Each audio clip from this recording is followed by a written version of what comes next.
Xzavier Henderson just hit the transfer portal this weekend, but I don't think it's going to be too difficult for the Florida Gators to replace him. We'll talk about it here on Locked On Gators. You are Locked On Gators, your daily podcast on the Florida Gators.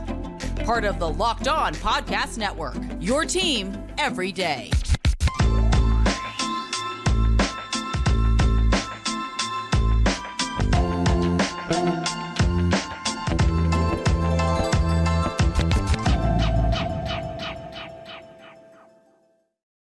Hello and welcome back to another episode of Locked On Gators, part of the Locked On Podcast Network, your team every day. Thanks for making Locked On Gators your first listen of the day. We are available daily and free wherever you listen to podcasts. Happy Tuesday. I'm Brandon Olson. Find me on Twitter at WNS_Brandon. Find my radio work with Whole Nine Sports, Giants Country, NFL 33. And yeah, I think probably the biggest news for the Florida Gators this weekend, obviously you lost Antoine Powell-Ryland to the transfer portal, who we could talk about another day. But the bigger story was actually losing a starter that was a starter last year and was going to be a starter this year in Xzavier Henderson. And here's a couple of things with this. I don't want this to sound like a knock on Xzavier Henderson or like I'm bashing him. But here's why I'm not concerned about losing him. In 2022, he was used as the motion man, the orbit man, the bubble screen, or just the screen, the swing pass man. Clearly not his strength. There are better players on roster for that. So if Billy Napier was like, you know what, in 2022, we're going to use Hendo the same way. Now you don't do that because you've got better options anyway. The expectation that I had, and probably many others had for 2023, was Xzavier Henderson's going to be playing more of a typical X receiver role, which Xzavier Henderson's never been awesome at contested catch opportunities. Granted, he never really had many opportunities, but from those opportunities, he never really showed that he could do it consistently or do it great, we could say. And so that's not a knock on him. But what I am getting to is that you're replacing a receiver who in 2022 was in a straight up bad role for him, or was going to be playing a role in 2023 that he was pretty unproven in. So that's why I'm not super stressed, because you're either losing someone who was misused and was not going to be as effective in their role as another player on the team, or you're losing someone who is in an unproven role, which it could be anything. You know, the box could be anything. Why take Xzavier Henderson at X? The box could be anything. The box could be Xzavier Henderson at X. So that's kind of that logic there of like, well, you're losing a guy who was misused or was maybe going to be misused, maybe found his right role. But either way, it's an unproven, and I think we know how I feel about unprovens, at least. Where I'm like, look, I can't put too much stock in projection. Just can't do it. Here's another thing, though, because I know that this was like the talking point for Florida Gators fans when Xzavier Henderson hit the portal. That Twitter was just like, Caleb Douglas, Andy Jean, just so good, you know, bada bing, bada boom. That's what they're doing. And that's just not the case, you know. Like, yeah, Caleb Douglas, I am a big fan of. I've been talking about Payday since before he got to Gainesville. Big fan of Caleb Douglas. Andy Jean, of course, demolished the entire spring. However, you will not catch me buying stock in Caleb Douglas and Andy Jean were so good that they were cutting into Xzavier Henderson's playing time significantly. You will not find me buying into that, because probably hogwash. And here's the thing. The reason I think that is because all spring, this entire spring practice session, all spring ball, the thing that we kept hearing from the players, the coaching staff, other media, Xzavier Henderson looks really good. Xzavier Henderson is a dog this spring. Xzavier Henderson had 3 touchdowns in the second scrimmage. All we ever heard about this spring was Xzavier Henderson is going off. Even if I know that people are like, oh, well, the 3 touchdowns in the spring in the second scrimmage were on screens. Do you think I give a damn how you score a touchdown? If you're scoring touchdowns, you're scoring touchdowns. I don't care how you're doing it. And here's the thing. Even if he was doing them on screens, that shows that he was being way more dynamic than he was last year. So I really don't care the reasoning. He was scoring 3 touchdowns in the spring. He was going off in spring practice. He looked way more fluid as a mover than he's ever looked. It was all positive stuff. You expect me to take positive stuff about Xzavier Henderson, positive stuff about your starter, and you expect me to buy into, yeah, he lost his playing time to Caleb Douglas and Eugene, even though the starting spot opposite Xzavier Henderson is pretty open. You really think I'm going to buy into that one?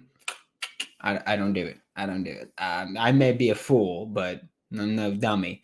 I am, but yes. I'm going to say I don't fully understand Xzavier Henderson's motive behind leaving. Maybe he just, was like, Graham Mertz ain't it for me, which is possible that he said that, as in it's possible he said that, not it's possible, comma, he said that.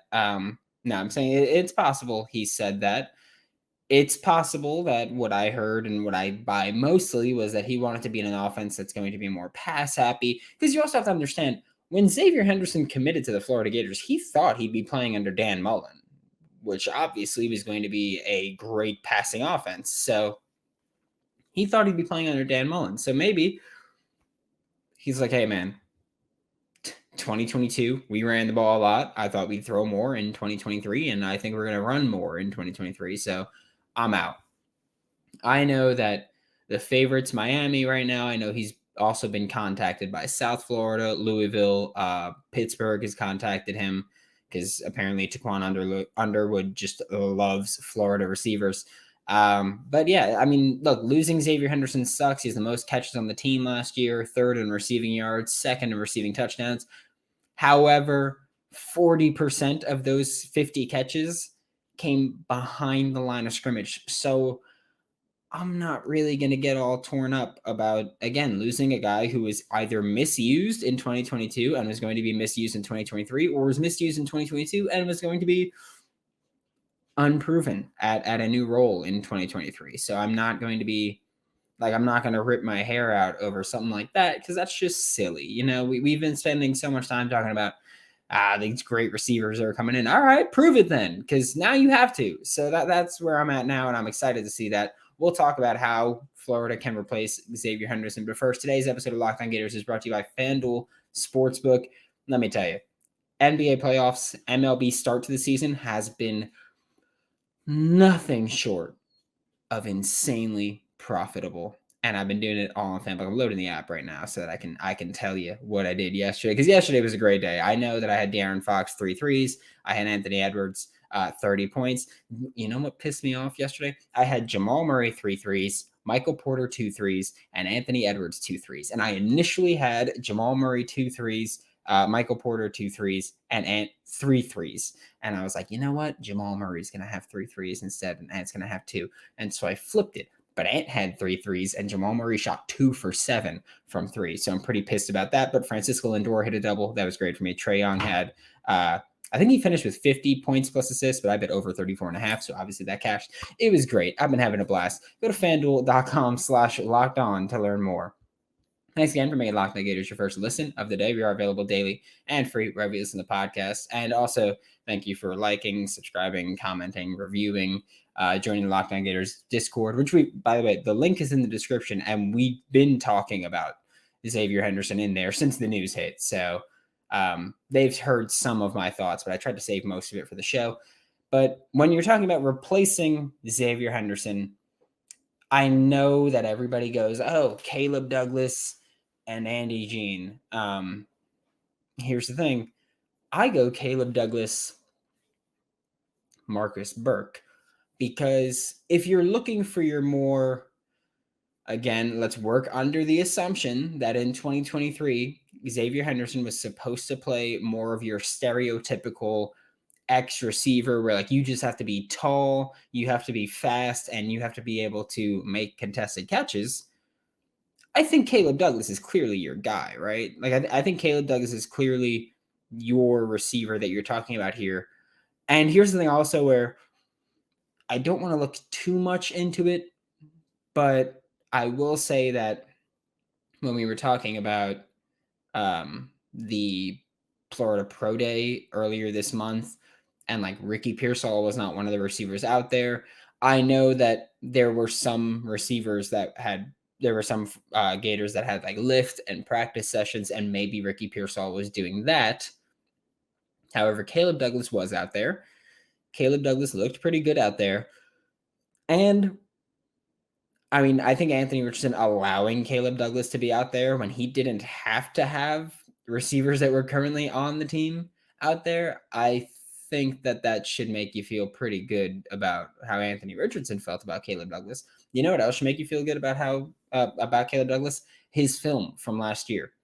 You watched him in the Eastern Washington game. You watched him it was Texas A&M was his next touchdown. Like you watched Caleb Douglas last year, and it's like, oh, he's kind of really good. At least as that X receiver role, he can get vertical. He knows how to stack defensive backs. He can get vertical. He can stretch the field. He can win those contested catches. We saw him win, I want to say, at least 2 last year. And I think that when you look at someone who's a sophomore and you go, okay, your ceiling is like that high. You should be pretty confident in that. So if you're looking at a more stereotypical X receiver, I think Caleb Douglas is the guy that you look at. If you're looking at Marcus Burke, who's the next guy, I think you look at Marcus Burke if you look at someone who is more similar to Xzavier Henderson. I think you're looking at Marcus Burke if you're looking at how Xzavier Henderson was used in 2022. If Billy Napier is like, hey, I need a tallish receiver that is fast, and I want to waste him running these motions and orbit screens and all that stuff, then Marcus Burke should be that guy because he's, I think, similarly fast, similar speed, we'll say, to Xzavier Henderson. And also, like, I realize that I've seen so many people on Twitter, so many Gators fans on Twitter about, oh, well, this guy's faster than Xzavier Henderson either. I need you to understand this. In 2022, Xzavier Henderson was the 10th fastest player in college football, all of college football. 10th fastest player in all of college football. He hit 21.3 miles per hour. He was zooming, and I think you know which play it was. It was the Georgia touchdown, but 21.3 miles per hour. This is not easily replaceable speed. Xzavier Henderson didn't look that fast because he's a long strider, but Xzavier Henderson is fast. So Marcus Burke is also fast. He's also big. And if you're going to use a big receiver in that orbit type of role, that motion type of role, then it should be Marcus Burke and not Caleb Douglas. I think that when you're looking at, who's the better receiver between Caleb Douglas and Marcus Burke made that insane catch in the spring game. Marcus Burke had a better spring game. But I think based on the film in game last year, I think Caleb Douglas was better. But again, I think it's like so close. I think you really just, because here's the thing. You could also start them both. Like you could start Caleb Douglas on one side, you could start Marcus Burke on the other, and you have Ricky Pearsall in the slot. And you can do that, and those can be your 3 receivers that you start there if that's what you want to do if you're Billy Napier. But I think if you're going, hey, we need to decide between Caleb Douglas or Marcus Burke, they're both going to play. One of them is going to be our starter, then I think that really comes down to stylistically, which receiver do you want? Do you want the more prototypical, like do you want more of a Justin Shorter type in Caleb Douglas, or do you want more of a Xzavier Henderson type in Marcus Burke? So I think that's kind of where it comes down to where I truly don't think one is better than the other. I think Caleb Douglas has a higher ceiling. But a lot of that's just because he's so young and he looked good last year. But I truly think that if you're just looking at these 2 receivers and you're like, okay, one of these guys has to start, then you just pick whichever one has a better skill set for what you're going to ask of them. Because I think that if you're like, oh, well, we're going to pick the better receiver, I think you're going to be chasing your tail the entire day. And that's not to say they're elite, but I think that they're both pretty good. And yeah, I think that it's just stylistic differences. I don't think there's much of a talent difference there. To wrap up today's show, we are going to talk about the less likely replacements for Xzavier Henderson. And again, I know the first tweets were Caleb Douglas and Andy Jean. I get it. But Andy Jean, Aidan Mizell, Eugene Wilson III, the three true freshman receivers. Eugene Wilson III is not on campus yet, but he's going to be. He's going to be a summer enrollee. None of them are stereotypical X receivers. They're just not, and that's fine. However, I'm also looking at this as, what if this is one of the changes that Billy Napier is going to make to his offense in 2023 or beyond 2023? Once he gets truly his full roster in place. And I'm not saying like, oh, Billy needs to get his. I'm just saying once he gets like everybody that's like a Billy Napier add-on, and there's no more like, oh, this like Mullen brought this kid in, which again is not me saying anything negative about the Mullen kids that are still here. It's me saying that once Billy is the one that actually went through the evaluation and recruitment of these players, maybe it'll be different. But I would like to see this program kind of steer away from, again, not saying that you can't have extra receivers on your team, but kind of steering away from, we need a starting X receiver on the field, and they need to be that stereotypical or prototypical X receiver. Like, they need to be the kind of guys that are 6'3", run 4.46, can win those jump balls every single time. That's great to have that, but those guys are also usually stiff as a board. So I think that instead, and I think that you can kind of see it in the 2023 recruiting class with Andy Jean, Aidan Mizell, and Eugene Wilson III, where you kind of look at those three and you go, okay, well, those are your three starting receivers for 2025 or 2024 even, where you go, you've got Andy Jean would probably be your most likely one that's going to start at like the X type role, but even then he's not an X receiver. And you've got Aidan Mizell is going to be on the boundary on the other side, and you got Eugene Wilson III is probably going to be in the slot, where I think that you kind of see Billy Napier, and even in the 2022 class, when you look at who he brought in, because obviously, yes, you have Payday Douglas, who is awesome, by the way. I was a big fan of him coming out. I will continue to be a big fan of his. But when you look at the receivers from the 2022 class, you've got Caleb Douglas, who is that kind of X receiver type. You've got also at receiver, Ty Bowman, who is not the X receiver type, but he is kind of more like a Marcus Burke-ish type, where it's like, yeah, he's not the big jump ball receiver, but he's 6'2", he's solidly athletic, and you got Ricky Pearsall, of course, in the slot. And you kind of look like Billy Napier brought in three receivers, and they're kind of like, Caleb Douglas is more of a stereotypical X, but they're also kind of all fluid. Like, Caleb Douglas is a stereotypical X receiver, but he's also been saying, he's like, I'm going to learn how to play every receiver spot available. He's been saying that since before he stepped foot on the field in Florida. So I think that you're going to see Billy Napier kind of take this offense and say, we're going to be less of that I guess we'll say old school style of, you need to have an X receiver there. You need to have your slot needs to fit into this box. Your X needs to fit into this box. And you're just going to see, well, we have a group of completely versatile receivers who can line up at any spot and get the job done almost seamlessly. And I think that's what you're going to see this coaching staff kind of shift to. So maybe you have to focus less on, well, with Xzavier Henderson, he was supposed to play the X, and so now you have to have Caleb Douglas there, and you could put Marcus Burke at the other spot. And I think that you're looking more at, well, who are the three best receivers that can kind of just play all over the place and get the job done there. If you are looking for a boundary, not exclusive, but mostly boundary receiver, and you're looking in the transfer portal, for me, number one guy I'm looking for hit the portal on Sunday night, I believe it was, from Colorado, Montana Lamonius Craig. Awesome spring game, but obviously I don't care about what he did in the spring game.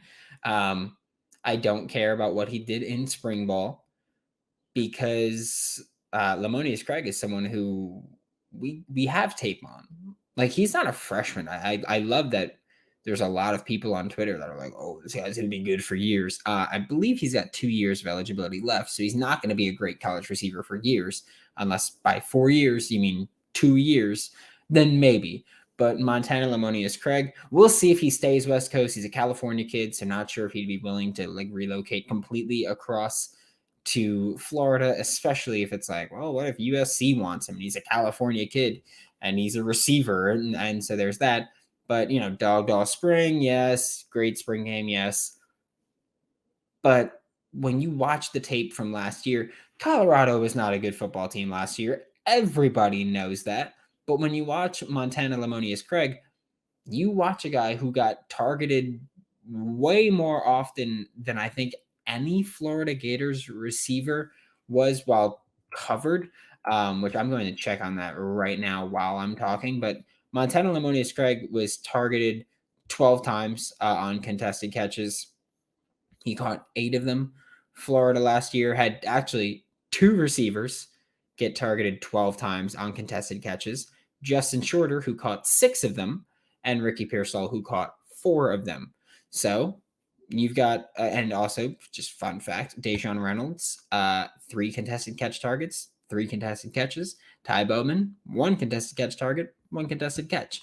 But Montana Lamonius Craig, like I said, targeted 12 times on contested catches, came down with 8 of them, 66.7%. You talk about a 50-50 ball, he turns them into 66.7 to 33.3% balls. So, yeah, I'm comfortable with that. I do think Florida should take a swing at him. I think that you've got a potential immediate starting outside corner or outside receiver that could legitimately just go, hey, you know what? I'm going to line up and yeah, I'm going to win this jump ball way more often than I'm not. So I think Florida, if you're committed to finding a receiver in the portal, I think he's got to be the first one that you look at. 6'2", 185. Let him stack and attack and just let him go about it. But thanks for making Locked On Gators your first listen of the day. Every day we are available daily and free wherever you listen to the podcast. We'll be back tomorrow to talk more Florida Gators football. Because, man, it's a fun time. For Locked On Gators, I'm Brandon Olson. Don't forget to follow me on Twitter at WNS_Brandon. Find my written work with Whole 9 Sports, Giants Country, NFL 33. And I will see you all tomorrow.